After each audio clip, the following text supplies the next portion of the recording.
damaged or maimed or anything like that. But if he gets in the way, that's his fault, unfortunately. They all have aggression, but Dennis had this great line that he bowled. Bowled. He could make it talk. He could swing the ball late in the air and get it seaming off pitches where nobody else could get the ball to move. It was his ability to move the ball as much as bowl fast that intimidated the batsman. Between them, Lillee and Thompson took 58 wickets in a crushing 4-1 victory. The effect on England in that tour was shattering. I mean, the batsmen all shattered. You could see when they came out to play. I mean, they just didn't want to be there. Don't blame them. I'm glad I was on our side. The most exciting thing is to play when you've got really fast bowlers in your side. That's really exciting. Lillee took a further 21 wickets to help retain the Ashes in England later that summer. His comeback from injury was complete. What can I say about Dennis Lillee? The guy completely rewrote the fast bowling coaching manual. He was special, no doubt about that. He was one of the great cricket thinkers of all time. He provides a blueprint that I think all subsequent fast bowlers have had to follow, whether they've known it or not. It was a guide that the West Indies would ultimately learn from, following their tour to Australia in 1975-76. Fast bowling becomes the way to win matches, and Lillee and Thompson becomes the template for success in the future. You go to Australia, you're going to meet the best fast bowlers and most aggressive fast bowlers in the world. The pace of Lillee and Thompson unsettled the West Indies then, as it had unsettled England the year before. It doesn't matter how well you think you'll conquer Dennis. You know, there's always something that comes up unexpected. He was a magnificent fast bowler. Dennis Lillee is probably the greatest fast bowler, you know, that we've ever had. We went to Australia and they were just totally brutal. We lost 5-1, I guess. Seeing the way that Tomo and Lillee bowled probably gave them a few plans as well, that not everyone likes a ball around about rib height. It was like they were hardened in the fire of defeat. And that's what the beginning of the Great West Indies side was. But with Lillee in attack, Australia went from strength to strength. In 1977, he produced arguably his finest form in the centenary test against England in Melbourne. His 11 wickets in the match, the decisive factor in Australia's win. His best performances were on the flattest wickets that were possible to play on. The centenary test is a prime example of that. Sometimes you couldn't scare him out on flat tracks.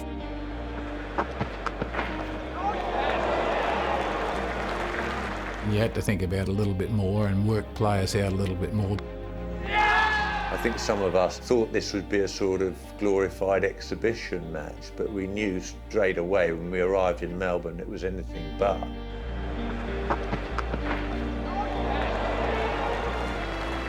Dennis kept going fantastically. And although Derek Randall was given the man of the match for his dramatic 170, the real man of the centenary test was Dennis Lillee. By the mid-70s, led by the firepower of Lillee and Thompson, the batting genius of Greg and Ian Chappell, and the wicket-keeping of Rod Marsh, Australia were the team to beat. There was certainly no better side to play in than that side during the 70s. That Australian team in the 1970s is this very close-knit band of brothers, loyal fundamentally to themselves and to no one else. Too far back. We were arrogant, no doubt about that, and because of that, people hated us. Here we are. I think I've done all those. 450 boomerangs, 350 bats, 125 books. And that accounts for this morning's work. But we were arrogant because I suppose we had a cause to be arrogant, because we kept on beating everyone. Mr. Thompson was bowling very fast, very often. When the ball hit Colin, it hurt. Ouch! Felt as though we were invincible. We couldn't be beaten. I don't think anyone walked out there expecting not to win. That was largely due to Lillee and Tomo. But in May 1977, Australian cricket was torn apart. Media mogul Kerry Packer sensed players' frustrations with the game's administrators and formed a breakaway competition that lured the world's best cricketers. World Series cricket. In a sense, Lillee's predicament as a cricketer in the 1970s is what World Series cricket is all about. It's because of people like the two Chappells, Doug Walters, Dennis particularly, were sitting there seeing all these crowds full, and we were getting $200 a test match. They couldn't figure out where all this money was going. It's virtually a semi-professional type of game. Playing cricket alone is just not good enough, especially if you've got a family.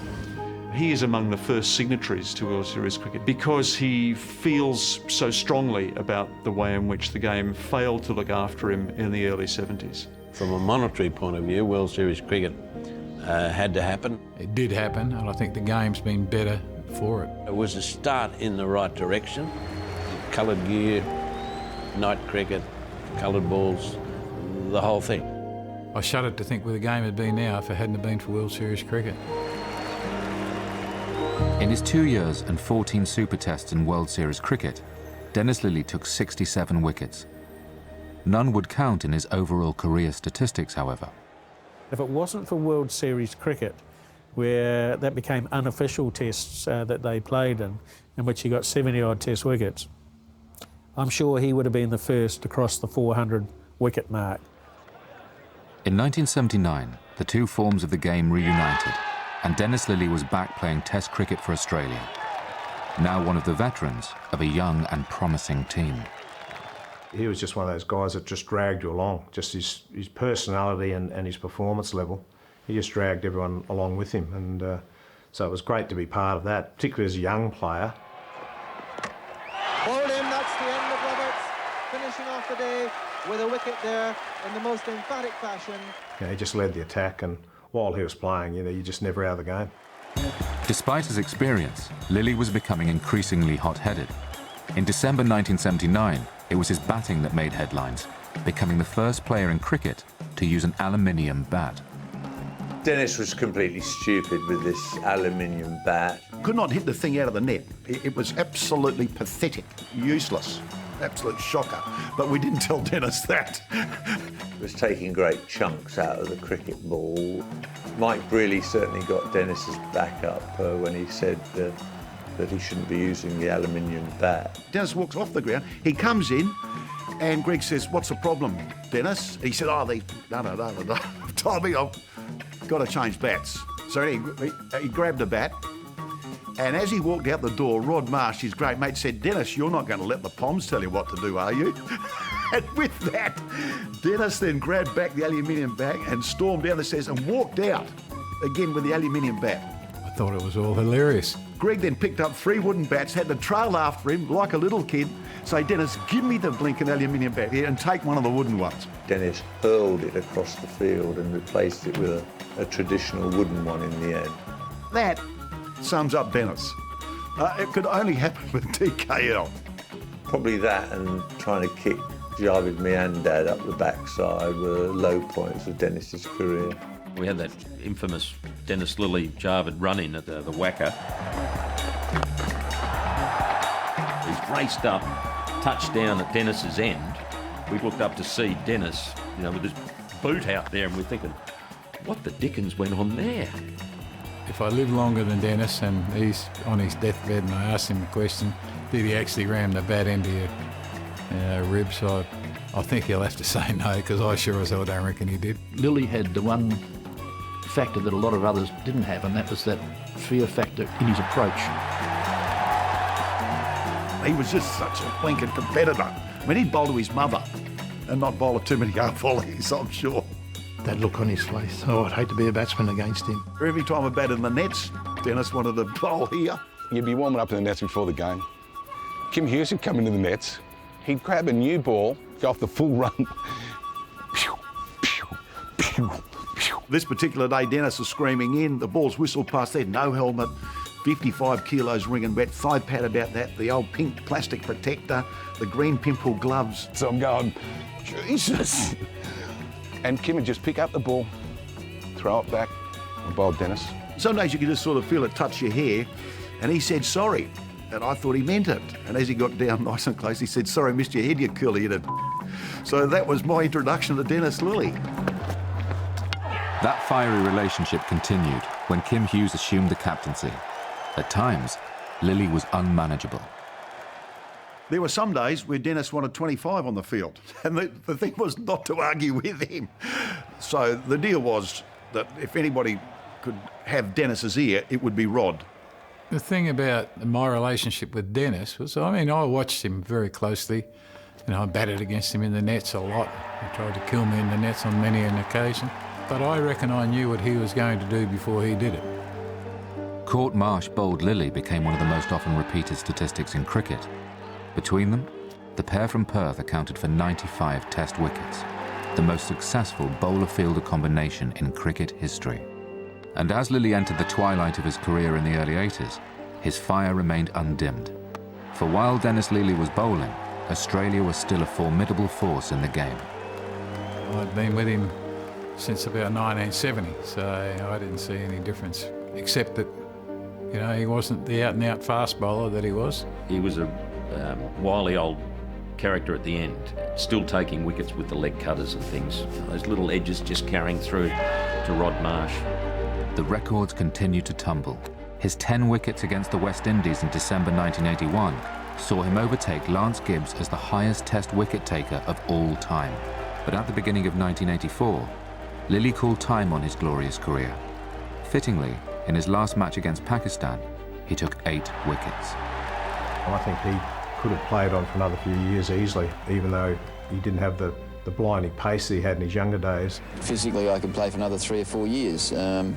Mentally, I'm not quite sure that I could, and probably mentally more than anything else. I realise that it's very hard to keep setting goals and to keep pushing yourself in a situation where you've been playing top sport for 14 years.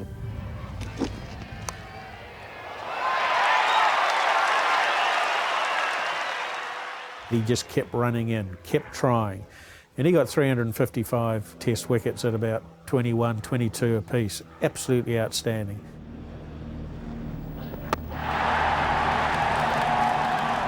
Dennis, to me, he's the greatest fast bowler that I've ever seen, without doubt. I wish the younger players could have seen him like I saw him.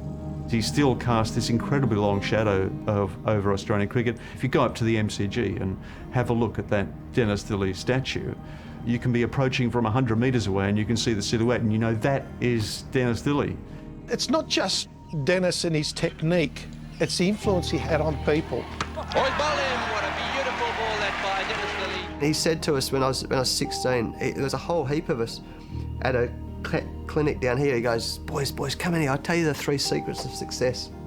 And we're going, oh yeah, Dennis Lillee, the 3 secrets of success, what are they? He goes, the first secret, you got to work hard. We're going, oh, right. Dennis Lillee, for me, was my role model. I'd learnt off Dennis Lillee in the backyard. You know, we used to watch him on TV. I was Dennis Lillee with my brother John in the backyard, and there'd be Jeff Thompson coming in and slinging the balls. Second secret, come a bit closer, I'll tell you. You got to work hard. When I speak to the other quicks in the team at the same time, I think Dennis Lillee was their hero as well. And you know, we call ourselves the fast bowling cartel, FBC. And when we see each other, that's the secret. So is the across the forehead and flick it like Dennis did. So the legend lives on. Anyone know what the third secret? You got to work hard. You're bloody right. You got to work hard. If you don't work hard, you won't be any good. And that's what Dennis Lillee, and he's been the same ever since.